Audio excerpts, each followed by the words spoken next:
Good morning students. Last class में हमने redox reaction पढ़े थे।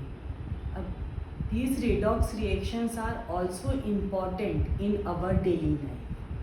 Some redox reactions are useful, some redox reactions are harmful, and most harmful redox reaction is the oxidation of iron material to form rust.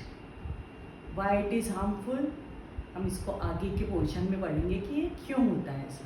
And second, rancidity of food, and food will become non edible because of oxidation of fat and oil containing food. In some cases, redox reaction or oxidation of metal is useful, but iron is a important metal which is used for many purpose for making bridges and different machinery. If oxidation of iron is harmful, then this machinery and these bridges will become weak and they will damage. Therefore, in this section we study harmful effect of redox reaction. The first is the oxidation of iron, and oxidation of any metal due to the presence of oxygen in air is known as corrosion. Oxidation of any metal because of the presence of air, oxygen in air, carbon dioxide in air, and different chemicals present in air to form different compound is known as corrosion. This process is very slow process, but corrosion of iron is known as rusting, जिसको हम हिंदी में जंग लगना बोलते हैं. तो जब कभी भी आयरन एक्सपोज होता है मॉइस्ट एयर में, कंडीशन क्या है बेटा? Air with moisture. Moist air में एक्सपोज होता है तो वो रिएक्शन करता है ऑक्सीजन से and water vapour present in air and form rust, which is a brown coloured, reddish brown coloured substance. And rust is porous material. सबने rust को देखा होगा. अगर रस्ट पर हाथ लगाओ तो वो क्या हो जाता है? आयरन के ऊपर से गिर जाता है. अब क्योंकि ये पोरस होता है तो क्या होता है कि ये अंदर वाले आयरन को प्रोटेक्ट नहीं कर सकता. इन पोर्स के through oxygen and moisture continuously enter होते रहते हैं आयरन मटेरियल में, एंड करोजन ऑफ आयरन और रस्टिंग ऑफ आयरन कंटिन्यूसली होती है. तो how will we define rusting of iron? When iron is exposed to air which contain oxygen and water vapor, it means when iron is exposed to moist air or damp air, then it react with oxygen and water vapor present in air and form a compound which is known as rust. Fe plus O2 plus H2O.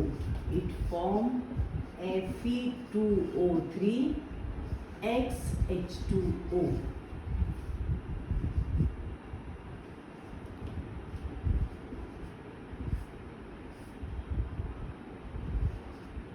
This is rust. ये इसको हम rust कहते हैं. इसके सामने जो 2 लगा हुआ है वो बैलेंसिंग ऑफ इक्वेशन के लिए है. तो what is rust? Ferric oxide with X molecule of water of crystallization. What is the meaning of X? Depending upon the moisture, this X will change. It may be 5, it may be 10, it may be 20, it may be 50, depending upon the moisture present in air. And this is the water of crystallization जो हम पहले iron sulphate जब हमने heat किया था उसमें हम पढ़ चुके हैं. तो तुमसे बहुत बार पूछा जाता है व्हाट इज रस्ट. तो rust is the ferric oxide which contain unlimited molecule of unknown molecule of water of crystallization. It is reddish brown colored substance which is porous in nature. And how it is formed? When iron is exposed to moist air, it form iron oxide with water of crystallization. तो तुम यहाँ 2 कभी नहीं लिखोगे। Rust का formula क्या है, ये है, मल्टीपल चॉइस क्वेश्चन में तुमसे पूछा जाता है। तो this is the formula for rust. हम क्या करते बेटा, रस्टिंग को प्रिवेंट करने के लिए, अगर हम आयरन के को एयर के कांटेक्ट में नहीं आने दें या मॉइस्चर के कांटेक्ट में नहीं आने दें तो रस्टिंग नहीं होगी। इसीलिए हम आयरन ऑब्जेक्ट के ऊपर क्या लगाते हैं, ऑयलिंग कर देते हैं। तो ऑयल ऑक्सीजन को भी एंटर नहीं होने देता, वाटर वेपर को भी एंटर नहीं होने देता। ग्रीसिंग कर देते हैं उसकी, ग्रीस भी क्या करता है, ऑक्सीजन एंड वाटर वेपर को एंटर नहीं होने देता। बाकी जो मेथड है कि हम कैसे रस्टिंग ऑफ आयरन को प्रिवेंट करते हैं, ये हम आगे मेटल एंड नॉन मेटल वाले चैप्टर में पढ़ेंगे। लेकिन what is the definition of rust? Rust is a reddish brown porous material which form over the iron material when iron is exposed to moist air, and because it is porous, continuous rusting of iron, process of rusting of iron is continuous, and therefore a big thick structure of iron become weak. तो अगर हम bridges बना रहे हैं iron के या हम machinery बना रहे हैं तो हम उसके ऊपर क्या करते हैं, पेंट कर देते हैं। पेंट करने पर क्या होता है, ऑक्सीजन एंड मॉइस्चर आयरन के कांटेक्ट में नहीं आ पाता, इसलिए क्या होता है, रस्टिंग प्रिवेंट हो जाती है। लेकिन अगर हमने उस पर पेंटिंग नहीं की है या उसको प्रिवेंट नहीं किया है रस्टिंग से, तो उस केस में क्या हो जाएगा, बहुत बड़ा स्ट्रक्चर आयरन का भी धीरे धीरे करके डैमेज होता रहता है, वीक हो जाता है और एक स्टेट में वो गिर सकता है। इसीलिए रस्टिंग ऑफ आयरन को हम बोलते हैं इट इज़ हाईली हार्मफुल, क्योंकि हम मैक्सिमम जो बिग स्ट्रक्चर्स है वो किससे बनाते हैं, आयरन से। This is the process of corrosion. अब नेक्स्ट हमको पढ़ना है रेंसिडिटी। This is corrosion. अब एक चीज समझ लो बेटा, जितने भी रिएक्टिव मेटल हैं सब में करोजन होता है। अपन ने पढ़ा था जब मैग्नीशियम ऑक्सीजन से रिएक्शन करता है तो मैग्नीशियम ऑक्साइड बनाता है, लेकिन ये मैग्नीशियम ऑक्साइड कैसा होता है, हार्ड होता है।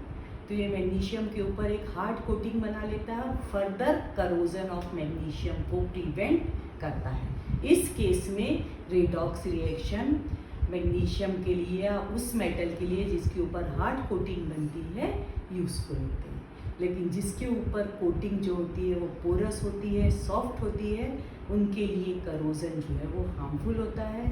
सिर्फ करोजन ऑफ आयरन को हम रस्टिंग बोलते हैं और किसी भी करोजन को हम रस्टिंग नहीं बोलते। हमने अलग अलग नाम दिए हुए हैं करोजन के लिए, अलग अलग मेटल के लिए। इनको हम जब अपन करोजन डिटेल में पढ़ेंगे मेटल एंड नॉन मेटल वाले चैप्टर में, तब अपन डिटेल में डिस्कस करेंगे। अभी हमको शॉर्ट में ही रेडॉक्स रिएक्शन के टर्म में पढ़ना है।